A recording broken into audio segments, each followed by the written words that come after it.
Hello guys, welcome to my channel. இந்த வார release ஆன தங்கலான் படத்தோட ரிவ்யூ தான் பார்க்க போகிறீங்க.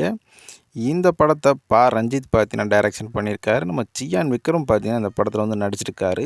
இந்த படத்துக்கு பெரிய எதிர்பார்ப்பு இருந்துச்சு அப்படின்னு சொல்லலாம்.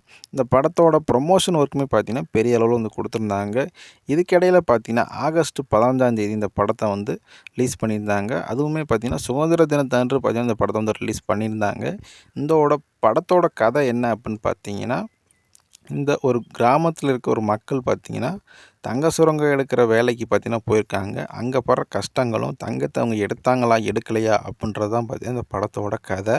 இந்த படத்துக்கு ப்ளஸ்ஸு அப்படின்னு பார்த்தீங்கன்னா, இந்த படத்துக்கு நம்ம ஜிவி பிரகாஷ் நல்ல ஒரு பேக்ரவுண்டு பிஜிஎம் பார்த்தீங்கன்னா இந்த படத்தில் வந்து கொடுத்துருக்காரு.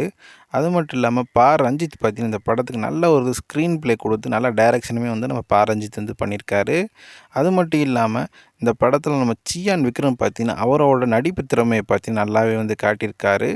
இந்த படத்துக்கு மைனஸ் என்ன அப்படின்னு பார்த்தீங்கன்னா, இந்த படத்தில் வர காட்சிகள் எல்லாமே மண்ணுக்காண்டி தான் வந்து சண்டையே வரும். இது வந்து நம்ம பல படத்தில் பார்த்தீங்கன்னா இந்த மாதிரியான சண்டைகளை வந்து பார்த்துருப்போம். மண்ணுக்காண்டி எடுத்த படத்தை தான் வந்து நம்ம ரஞ்சித் எடுத்திருக்காரு அப்படின்ற ஒரு டாக் வந்து போயிட்டுருக்கு. இதுக்கு முந்தின வந்த படங்களுமே இதை பற்றி பேஸ் பண்ணி தான் வந்து படம் பண்ணியிருப்பாங்க. அதே மாதிரி அந்த படத்தில் வந்த காட்சிகளுமே சில காட்சிகளுமே இந்த படத்தில் வந்து வந்திருக்கு.